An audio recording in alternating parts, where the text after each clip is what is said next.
Hi, my name is Robert Shelley with Chelle Law, and my law firm assists medical professionals with employment contract issues. Today, I'm going to talk about what are 4 reasons that a medical employment contract uh, can be terminated. So, let's talk about the differences between why a contract would be terminated and actually how a contract can be terminated. The why doesn't really matter. What matters is the language in the contract that tells the provider how the contract can be terminated. So there are 4 common ways for a contract to be terminated. So first, in a contract, it's going to list the term of the agreement. The term just simply means how long does the agreement last. Now, there are contracts that have language where it automatically renews after the initial term, usually for a 1-year period. So let's say it's a 2-year initial term. It'll just continuously automatically renew for 1-year additional terms unless terminated in one of the 3 ways after this, then that we'll talk about next. There are some contracts that have no fixed term at all, meaning all it states is that as soon as the contract is signed, it continues on forever unless terminated. So the first way to terminate a medical contract is for the initial term to end. There's no renewal language. Neither party wants to renew the contract, and that's it. Next would be by mutual agreement. So a medical contract can be terminated by mutual agreement of both parties. So let's just say, provider starts, just not the right fit. The employer says, you know what, this isn't the right fit. We're not going to require you to give us notice. We're not going to require you to work anymore. Let's just wash our hands of the situation and you both can leave.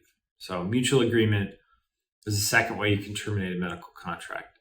The third way is for cause or with cause termination. And so what this means is that if a provider or the employer is in breach of contract, there will usually be some kind of language that states one of the parties has to give written notice to the other that they are in breach of contract and then the reasons why. And then normally there would be what's called a cure period. And so a cure period simply means how much time a party has to kind of fix the breach or cure the breach. And so let's say a provider had, productivity bonuses in their contract that were supposed to be paid out monthly. The employer is simply not paying it either on time or at all. Well, in that situation, the provider would then send written notice to the employer stating, you're in breach of contract. You're supposed to pay me a monthly bonus and you're not. If you don't fix this within whatever the allotment is, let's say 15 days, then the provider has the ability to then terminate the contract immediately for cause. So the third way of terminating the medical agreement is for cause or with cause termination. Honestly, it doesn't happen very often that a contract would be terminated with cause. Normally, the parties would work out the differences in advance of that. But it does provide some leverage, I guess, to both sides if one of the parties isn't holding up their end of the bargain. From the employer side, let's say the contract states that the provider must take 1 in 4 call, and then the provider refuses to take call at all. Well, then they're in breach of contract. The employer would then basically state, you're not taking call, you're in breach. You need to start taking call or we're going to terminate the agreement immediately. So it goes both ways. And then the last and most common way to terminate a medical contract is through what's called without cause termination. So nearly any employment agreement is an at-will contract, and that simply means either party can terminate the agreement at any time. But for a medical provider, it's with a certain amount of notice. So normally in the healthcare industry, 60 to 90 days is kind of the industry standard for terminating an employment agreement without cause. Now, why do you have to give this much notice? So let's say you're a provider, you're unhappy, you want to leave, you have a better opportunity. The contract states you have 60 days without cause notice. Then you'd send them in writing saying, I'm terminating the agreement per the without cause termination section.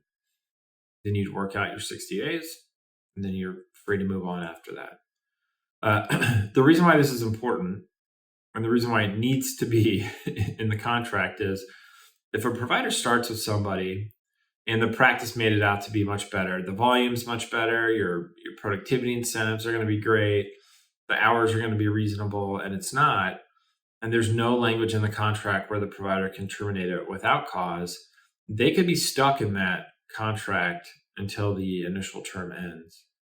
So you always want to have without cause termination. And as I said before, normally 60 to 90 days. So if you have 180 days, you want to negotiate that down to a reasonable amount. Now, the reason why there is between 60 to 90 days in most contracts is for continuity of care purposes. Maybe if you're in sales, you don't need 90-day lead time to leave. But if you're a medical provider and you have a patient base, there needs to be some time to either transition them to a new provider, refer them out to different providers, provide bridge prescriptions so they don't just go, cold turkey until they find a new provider. So that's normally why there's 60 to 90 days, just to allow for enough lead time to make a smooth transition and provide continuity of care for the patients. So those are the 4 reasons you can terminate a contract. Either the term just ends, mutual agreement, for cause termination, or without cause termination. So hopefully that was helpful. If you have any questions, you can always contact my law firm at the phone number listed below in the description, or you can reach us through our website, chellelaw.com. That's CHELLE law.com. And I appreciate you watching the video. Thanks.